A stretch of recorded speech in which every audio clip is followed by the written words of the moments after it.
kalian jawabnya di rumah ya masing-masing. Selamat hari Minggu juga, Kak. Oke, nah adik-adik, hari ini kita mau bersyukur lagi nih. Minggu demi minggu Tuhan boleh sertai. Sekarang hari Minggu lagi. Gak kerasa ya selama seminggu. Nah adik-adik, jadi hari ini kita berkumpul lagi, kita memuji Tuhan. Nah pada kesempatan kali ini kakak minta adik-adik semuanya fokus untuk mengikuti ibadah ini. Nah sekarang kita akan memuji Tuhan. Kita mau menyanyikan lagu, kita mau menyanyikan pujian. Memasuki gerbangnya dengan hati yang bersyukur. Memasuki gerbangnya.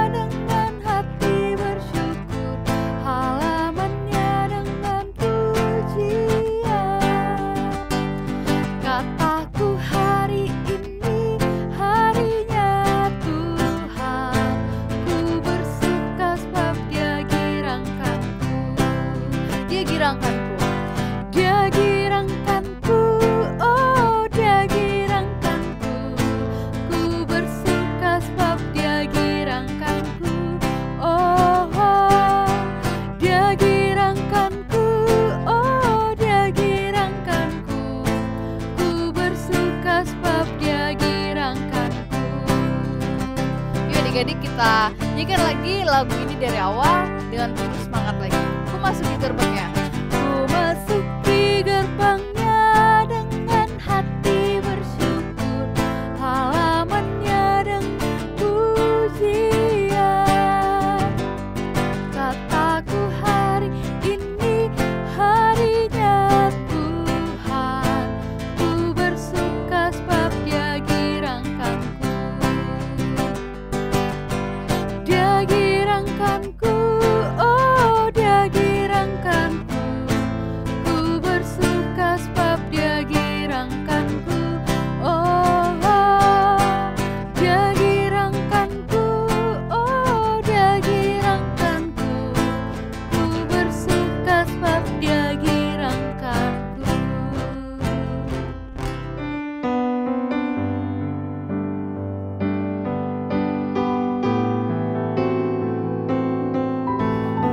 Teman-teman, mari kita berdoa. Tuhan Yesus, kami bersyukur atas pimpinanmu dalam kehidupan kami sehari-hari. Saat ini kami akan beribadah.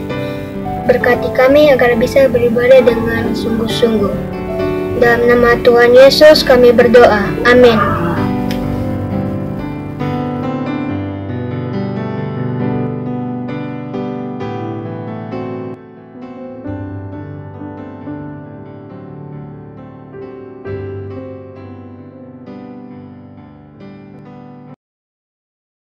Nah, terima kasih kepada Adik Jericho yang sudah pimpin kita dalam doa pembuka. Adik-adik, jadi hari ini kita mau belajar tentang salah seorang tokoh Alkitab. Udah sering banget sih, namanya Daniel. Nah, apa sih yang mau kita pelajari dari seorang tokoh Alkitab Daniel ini? Nah, adik-adik, sebelum itu kita mau menyanyikan satu lagu dulu. Lagu tema kita hari ini yang berbicara tentang hati sebagai seorang hamba. Nanti juga kita akan berbicara bagaimana Daniel sebagai hamba Tuhan yang taat kepada Tuhan dengan kepandaiannya. Nah, yuk kita nyanyikan lagu ini adik-adik, hati sebagai hamba.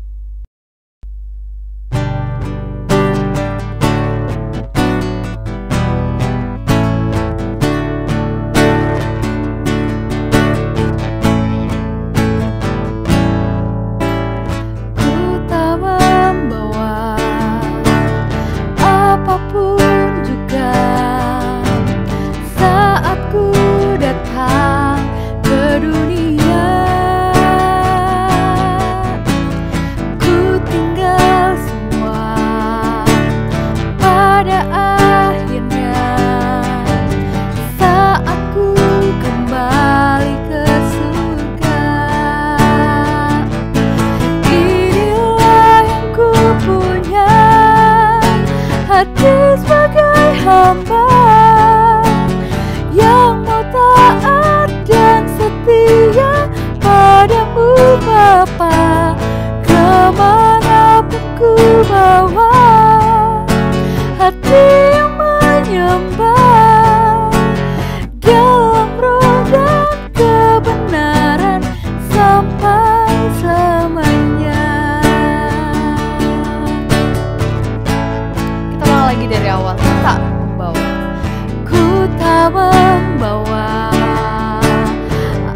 apapun juga, saat ku datang ke dunia,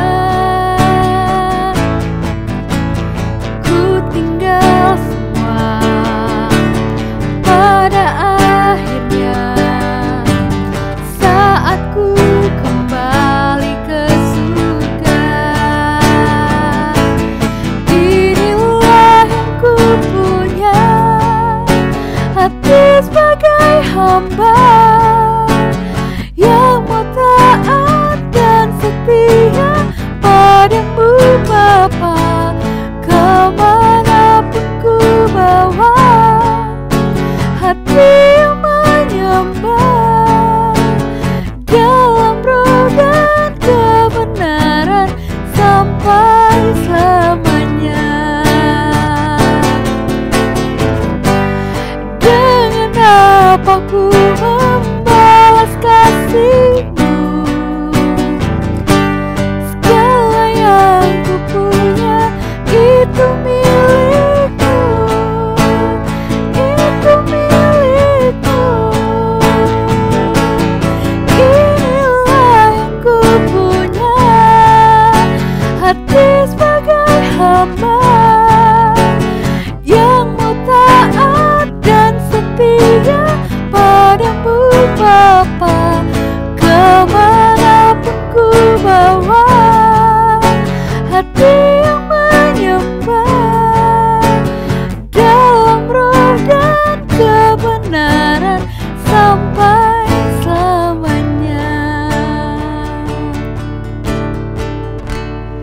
Ya, jadi adik-adik, nyanyian kita barusan berbicara tentang kita sebagai seorang hamba yang siap untuk Tuhan bentuk dan mau taat atas semua perintah Tuhan. Nah, kita akan sebentar lagi mendengarkan firman Tuhan adik-adik. Sebelum itu, kakak mau ngajak kita lagi untuk bersungguh-sungguh lagi. Kita mau menyanyikan satu lagi lagu buat Tuhan. Kita mau menyanyi firman-Mu pelita bagi kakiku dan terang bagi jalanku. Yuk.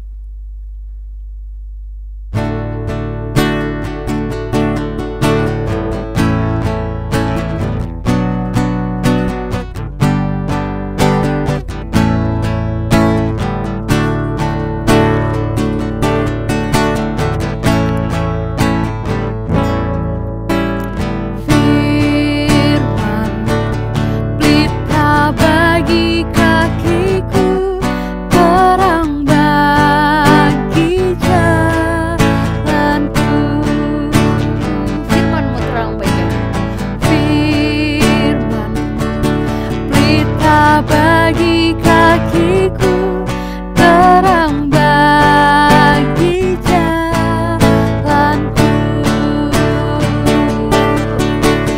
Waktu ku bimbang dan hilang jalanku, tetaplah Kau di sisiku, dan takkan ku takut asal Kau di dekatku, besertaku selamanya.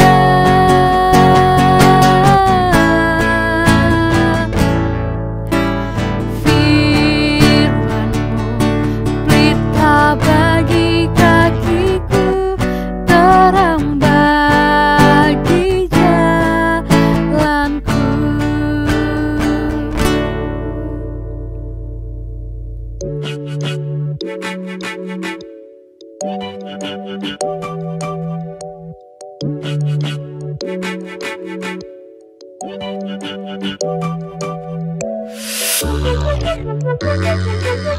Adik-adik, selamat hari Minggu, selamat bertemu kembali dalam ibadah anak pada minggu hari ini. Adik-adik, hari ini kita akan belajar tentang seorang tokoh Alkitab yang cukup terkenal, seorang yang masih muda tapi dia mampu mempertahankan imannya, seorang muda yang begitu punya banyak prestasi, begitu banyak punya pengaruh bagi raja-raja di Babel saat itu karena dia berada dalam pembuangan Babel. Siapa dia? Kita akan belajar bersama-sama. Tapi sebelum itu, mari kita berdoa.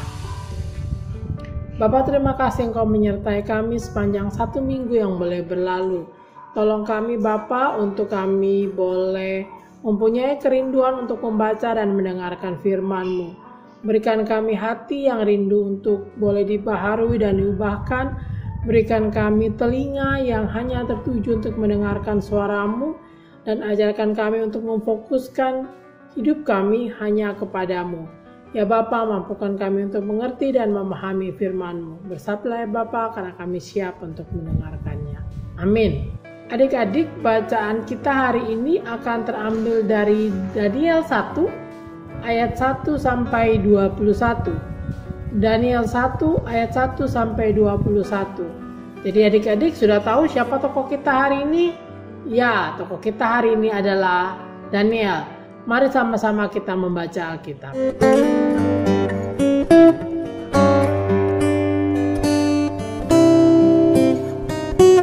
Teman-teman, marilah kita membaca Alkitab dari kitab Daniel 1 ayat 1 sampai 21.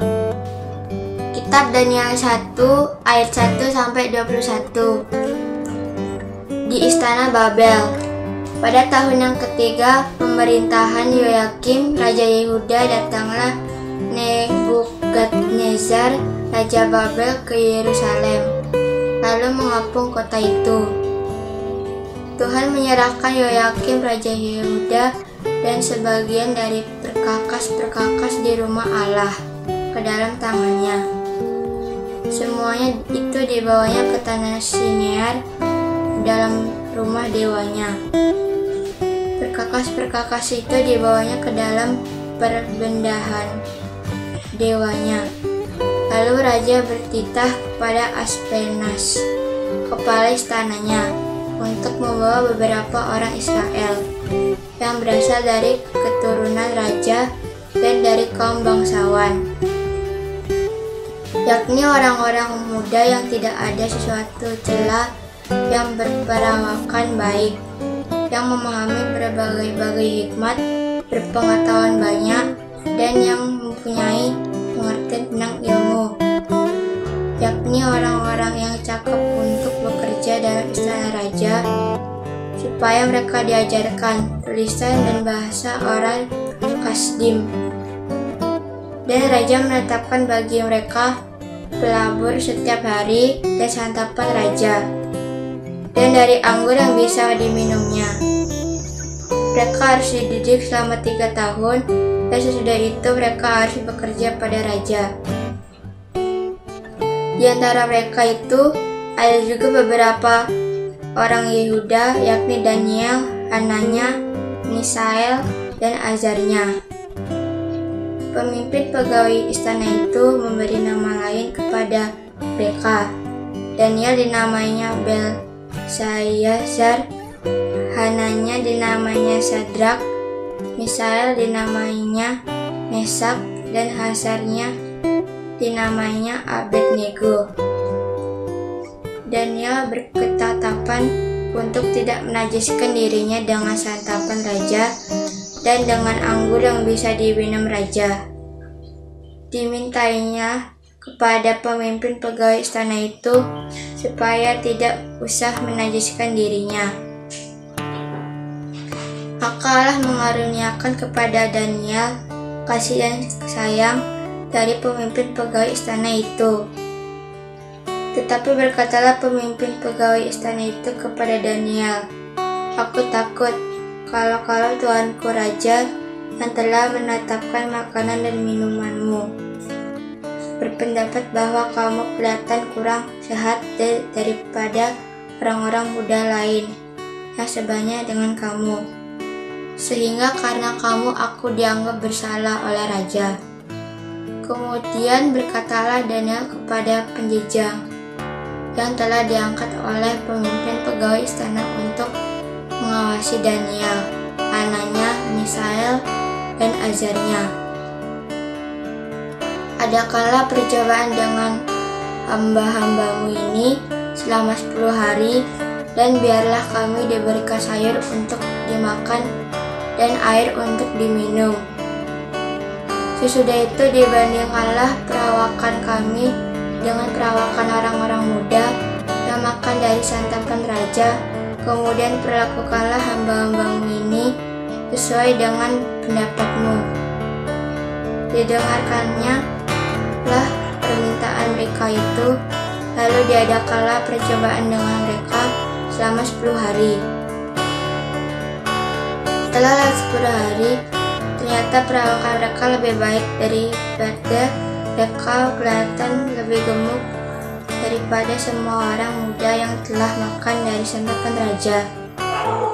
Kemudian penjenang itu selalu mengambil makanan mereka dan anggur yang harus mereka minum, lalu memberikan sayur kepada mereka.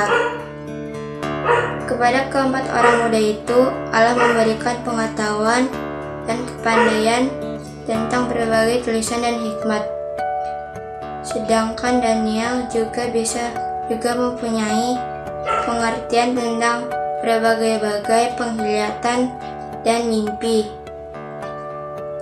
Setelah lewat waktu yang ditetapkan raja bahwa mereka sekalian harus dibawa menghadap, maka dibawalah mereka oleh pemimpin pegawai istana itu ke hadapan Nebukadnezar.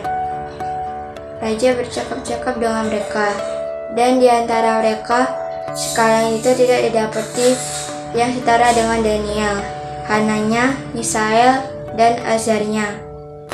Maka berkejalah mereka itu pada raja. Dalam tiap-tiap hal yang memerlukan kebijakan dalam pengertian yang ditanyakan raja kepada mereka, didapatinya bahwa mereka 10 kali lebih cerdas daripada semua orang berilmu dan semua ahli jampi di seluruh kerajaannya. Daniel ada di sana sampai tahun pertama pemerintahan Kores. Demikian firman Tuhan. Adik-adik, bacaan kita hari ini merupakan lanjutan dari minggu lalu, di mana kita boleh belajar minggu lalu pada tahun ketiga pemerintahan Raja Yoyakim yang adalah ayah dari Yoyakin. Raja Nebukadnezar menyerang Yehuda dan menangkap menangkap beberapa anak muda yang dianggap cukup pintar, cukup berhikmat, sehat, badannya kekar, kayaknya mempunyai prospek yang baik untuk dilatih menjadi orang-orang yang dipersiapkan untuk bekerja di dalam istana raja. Nah, adik-adik boleh diingat bahwa posisi sebagai pegawai istana raja pada zaman itu merupakan suatu pekerjaan yang prestis, pekerjaan yang sangat diidam-idamkan, sangat diharapkan oleh banyak orang karena merupakan posisi yang cukup penting, punya pengaruh karena berada dalam istana raja. Nah, di antara beberapa anak muda yang dibawa, ada 4 orang yang cukup menonjol, yaitu siapa adik-adik? Ya, ada Daniel, Hananya, Misael, dan Azaria. Mereka ini dibawa bersama dengan orang-orang Yehuda ke Babel untuk dilatih selama 3 tahun dalam sebuah seperti sekolah untuk mempersiapkan mereka menjadi pegawai istana raja. Nah, seperti juga sekolah pada umumnya, pelatihan ini juga mempunyai peraturan dan peraturan yang harus dipatuhi oleh mereka semua, termasuk di dalamnya keempat orang ini. Sama seperti sekolah, ketika di sekolah kalian ada peraturan, jika ada yang melanggar ada sanksi, ada resiko yang harus dihadapi jika mereka melanggar. Nah, salah satu peraturan yang ditetapkan di dalam sekolah ini adalah mereka harus makan makanan dan minuman yang dihidangkan untuk raja. Jadi mereka makan apa yang dihidangkan dalam meja raja. Adik-adik boleh ingat bahwa makanan yang dipersiapkan untuk seorang raja pastinya bukan makanan asal-asalan yang kebetulan ada bakso di pinggir jalan dibeli, atau kebetulan ada makanan apa yang kalian lihat pengen dibeli. Tidak, tapi ada juru masak yang bekerja secara khusus menyusun menu. Bukan hanya menyusun, dia harus mempertimbangkan gizinya, mempertimbangkan kesehatannya, bagaimana bisa menopang raja untuk hidup lebih baik, lebih sehat. Nah, makanan-makanan ini pun yang harus dimakan oleh mereka, dengan harapan jika mereka makan makanan yang dihidangkan untuk raja yang adalah makanan terbaik, mereka bisa menjadi orang-orang yang pandai, orang-orang yang lebih sehat, orang-orang yang lebih punya badan yang lebih kuat untuk melakukan tugas dan pekerjaannya. Nah, selain itu dalam sekolah ini mereka pun diajari bagaimana bangsa Babel hidup, apa yang dipercayai, filosofi hidup yang ada di dalam bangsa Babel. Mereka juga diajarkan bahasa dan tulisan Babel, yaitu bahasa dan tulisan orang-orang Kasdim. Orang Kasdim ini adalah suku bangsa Babel. Jadi orang seperti kita di Indonesia ada suku Jawa, suku Ambon. Nah, orang Babel itu sukunya adalah Kasdim. Jadi mereka ini diajari tulisan dan bahasa Kasdim sehingga mereka nanti ketika berada di istana mampu hidup sebagai orang Babel. Sebagaimana orang Babel ada melalui bagaimana berbahasa, bagaimana bagaimana bergaul, pandangan hidup, filosofi hidup adalah seperti orang Kasdim. Nah, adik-adik, ternyata di antara orang-orang yang dibawa ini, keempat orang ini ternyata yang boleh kita pelajari, mereka meskipun usianya masih sangat muda, dipercayai ketika itu mereka masih belasan tahun ketika dibawa ke Babel. Ternyata di usia yang masih sangat muda, mereka telah punya iman kepada Tuhan yang cukup kuat. Mereka punya hidup yang bergaul cukup intim dengan Tuhan selama ini, sehingga mereka punya iman yang teguh. Mereka berpegang pada ajaran yang telah mereka percayai selama ini. Salah satunya adalah bahwa mereka tidak diperkenankan untuk makan makanan yang telah dipersembahkan untuk para Baal, dipersembahkan untuk dewa-dewa lain. Nah, adik-adik, ternyata pada zaman itu makanan yang dihidangkan untuk raja itu terlebih dahulu dipersembahkan untuk para dewa. Jadi ketika para dewa sudah selesai makan, baru makanan itu diberikan kepada raja. Itulah yang mengakibatkan kenapa Daniel, Hananya, Misael dan Asaria itu menolak makanan dan minuman yang dihidangkan oleh raja. Bukan karena makanan dan minumannya, tetapi karena bagaimana makanan itu diproses, bagaimana makanan itu diperlakukan terlebih dahulu sebelum dimakan. Itu yang membuat mereka menolak makanan itu, karena menurut ajaran Tuhan itu menjadi haram, menjadi tidak layak dimakan karena telah dipersembahkan untuk dewa-dewa terlebih dahulu. Nah, adik-adik, mereka berpikir keras bagaimana caranya supaya mereka tidak harus makan makanan itu. Mereka kemudian melakukan negosiasi dengan siapa? Dengan kepala penjara. Kenapa? Supaya mereka diberikan kesempatan untuk hanya makan sayur dan minum air. Dengan perjanjian bahwa jika 10 hari, jika dalam 10 hari mereka menjadi orang yang lemah, letih, lesu, maka mereka akan makan makanan yang dihidangkan oleh raja. Tetapi jika tidak, mereka akan tetap makan makanan itu. Kenapa mereka begitu berani untuk melakukan negosiasi? Adik-adik baru ingat, orang-orang dalam penjajahan itu tidak punya hak melakukan apapun. Mereka sama dengan barang. Mereka kepunyaan si penjajah. Penjajah berhak mendiktekan, mengatakan apa yang harus mereka kerjakan, bagaimana mereka harus hidup dan sebagainya, semuanya diatur.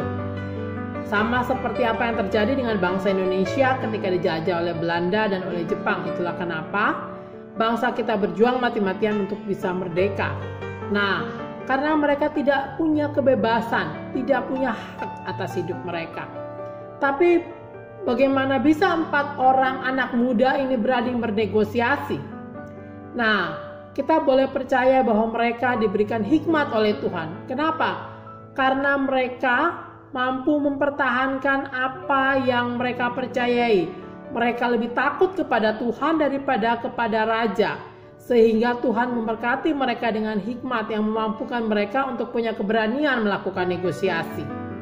Nah, setelah 10 hari dan mereka ternyata menjadi orang yang jauh lebih pintar, berhikmat dan sehat, Raja Nebukadnezar sangat tertarik dengan mereka untuk mempekerjakan mereka di dalam istana raja.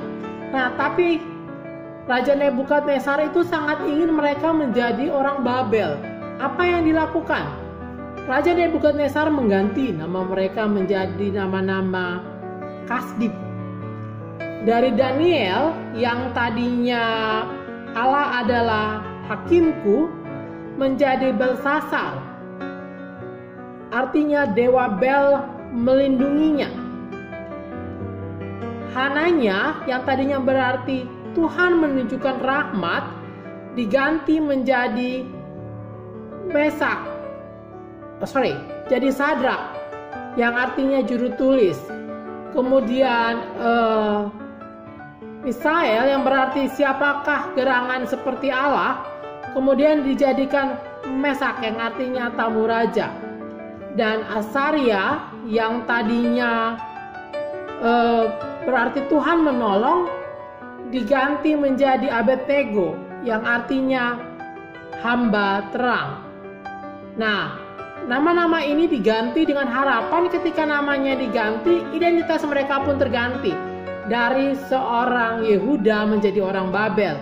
Dari seorang yang percaya kepada Tuhan menjadi orang yang percaya kepada dewa-dewa. Tapi apakah berhasil? Ternyata tidak, adik-adik.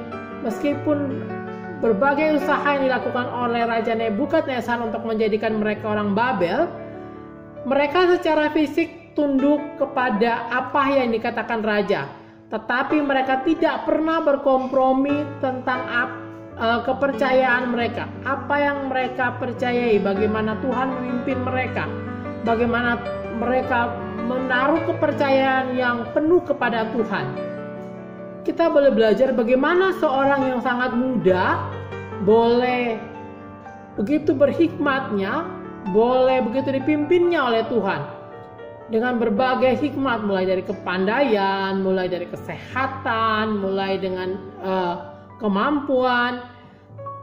Ternyata letaknya adalah bagaimana mereka takut akan Tuhan lebih daripada takut akan raja. Nah, adik-adik, hari ini kita boleh belajar adalah bagaimana kadang-kadang kita berkompromi dengan teman kita, dengan keadaan kita, supaya kita diterima. Contohnya, ketika di sekolah ada ulangan, teman-teman sebagian besar kelas melakukan nyontek massal. Terus kita berkompromi, aduh kak, daripada nanti cuma saya yang gak naik, daripada cuma saya nanti yang dapat nilainya jelek, mendingan saya ikutlah kak nyontek massal. Atau ada teman-teman yang kadang-kadang men-challenge kita untuk, ayo kalau kamu berani melakukan A atau mengejek si A, kamu boleh masuk ke grup kita, kami anggap anggota. Lalu kita melakukan sesuatu, entah itu kita membuli teman, kita mengerjai teman, demi kita boleh dianggap wah keren dan dianggap satu geng, boleh diterima dalam geng itu. Atau kita gampang terpengaruh dengan bagaimana orang hidup, bagaimana saat ini dunia anak muda semakin di usia kalian itu semakin terbuka, internet semakin bebas kalian gunakan.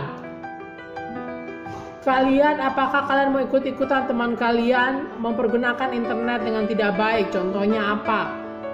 Contohnya dipergunakan untuk membuli teman, atau dipergunakan untuk membuka situs-situs yang kalian sebenarnya tidak boleh buka. Kan ya ada yang tahu kak, supaya keren kalau ditanya-tanya teman nanti, oh iya teman-teman soalnya melakukan kak. Nah, apakah kita juga harus seperti itu? Kita boleh belajar dari Daniel. Dia menjadi orang yang memegang prinsipnya bahwa saya harus takut kepada Tuhan lebih daripada pada manusia. Dia tidak mengerjakan apa yang tidak boleh menurut firman Tuhan, meskipun dia punya resiko yang besar. Dia bisa saja dibunuh oleh raja. Nanti terbukti di kemudian hari. Kita boleh ingat ada beberapa peristiwa di mana dia nyawanya berada di ujung tanduk karena kepercayaannya, karena tekadnya untuk setia kepada Tuhan. Nah, adik-adik, mampukah kita dalam kehidupan kita di masa muda kita juga boleh setia kepada Tuhan. Kita sejak kecil dididik oleh orang tua kita melalui firman Tuhan apa yang boleh dan apa yang tidak boleh. Sekarang keputusan kita adalah apakah kita mau taat kepada firman yang telah diajarkan kepada kita sejak kita kecil, atau kita lebih ingin diakui oleh dunia, diakui oleh teman, dianggap keren dengan melanggar semua firman Tuhan. Kakak berharap kalian mau hidup seperti Daniel, bagaimana hidup mampu mempertahankan integritasnya, mempertahankan imannya, sehingga menjadi orang yang punya kualitas lebih. Kita boleh lihat, Tuhan tidak pernah meninggalkan Daniel, Hananya, Misael dan Asaria. Tuhan selalu beserta dengan mereka, dengan hikmat yang luar biasa, kesehatan yang luar biasa. Kita boleh tahu Daniel itu kalau tidak salah mengabdi di istana raja selama 70 tahun. Dan dia memberikan pengaruh yang besar paling tidak terhadap 3 raja Babel. Menjadi seorang penasehat raja. Bayangkan, dari seorang tawanan bisa menjadi seorang penasehat raja. Karena apa? Karena hikmat dari Tuhan yang Tuhan berikan bagi setiap anak, bagi setiap orang yang mau taat dan setia kepada firman Tuhan. Jadilah pelaku-pelaku firman dalam hidup kalian. Apapun keadaannya, apapun situasinya, dengan segala resikonya, percayalah Tuhan menyertai kalian dan Tuhan akan memberikan kalian hikmat bagaimana kalian boleh keluar sebagai pemenang ketika kalian boleh hidup dalam integritas kalian. Selamat menjalani kehidupan dan selamat hari Minggu. Tuhan memberkati.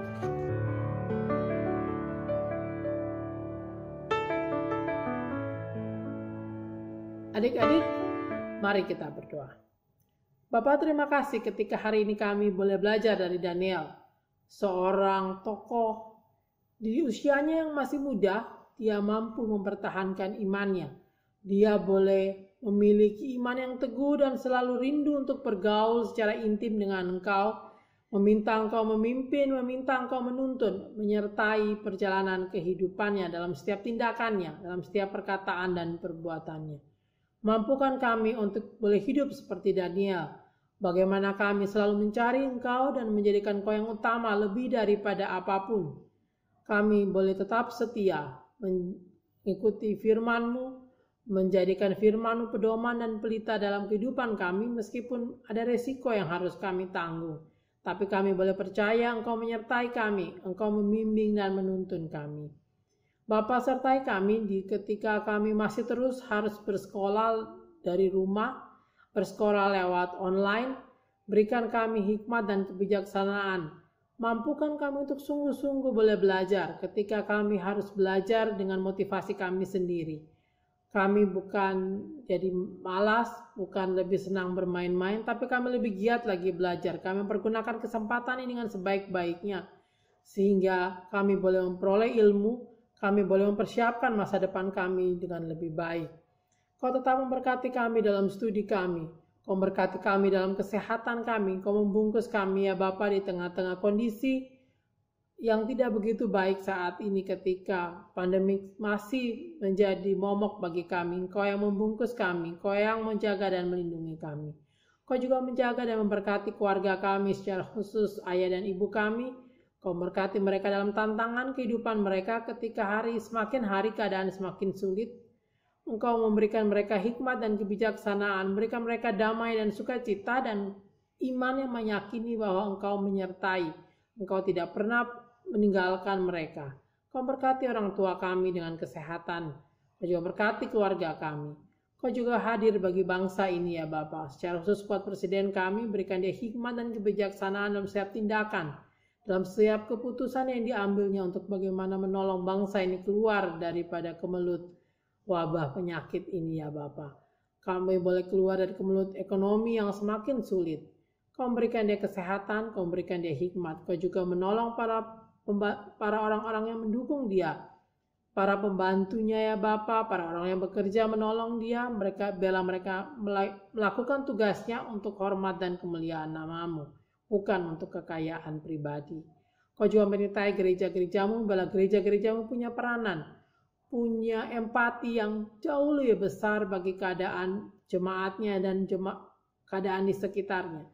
Sehingga pada masa ini gereja-Mu boleh bersinar, gereja-Mu boleh menjadi garam yang boleh mengasinkan dunia, boleh menjadi terang yang menerangi dunia. Pakai kami semua untuk menjadi hormat dan kemuliaan nama-Mu. Bapa ini kami, Kau menyertai kami, yang mengajarkan kami berdoa. Bapa kami yang di surga, dikuduskanlah nama-Mu, datanglah kerajaan-Mu. Jadilah kehendak-Mu di bumi seperti di surga. Berikanlah kami pada hari ini makanan kami yang secukupnya. Dan ampunilah kami akan kesalahan kami, seperti kami juga mengampuni orang yang bersalah pada kami.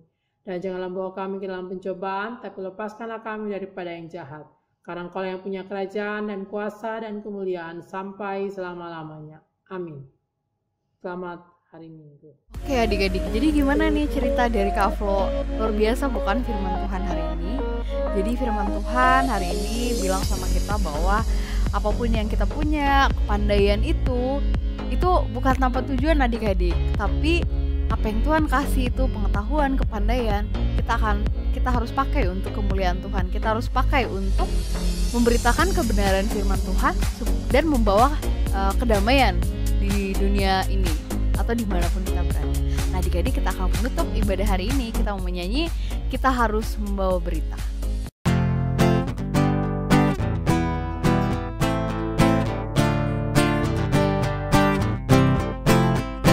Kita harus membawa berita dalam dunia dalam gelap, tentang kebenaran dan kasih dan damai yang menetap, dan damai yang menetap.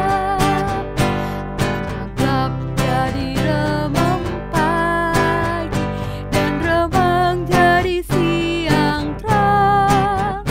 Kuasa Kristus kan nyata, rahmani dan cemerlang.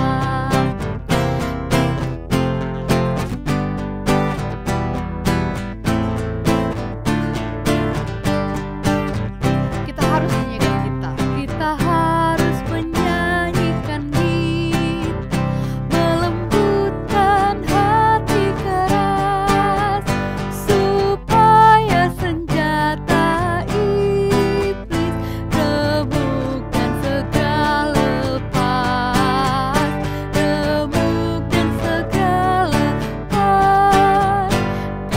Gelap jadi remang pagi dan remang jadi siang terang.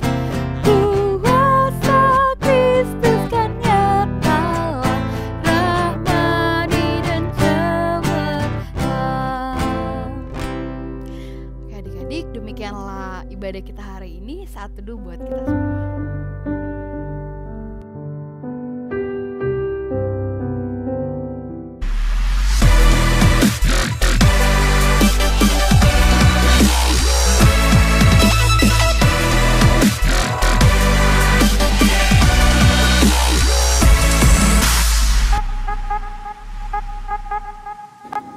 pagi, selamat hari Minggu. Apa kabar adik-adik semuanya? Hari ini kita akan mendengarkan berita seputaran Komisi Anak GKI Denpasar. Berita terkini dari Komisi Anak GKI Denpasar adalah Komisi Anak GKI Denpasar akan mengadakan kebaktian live streaming secara virtual.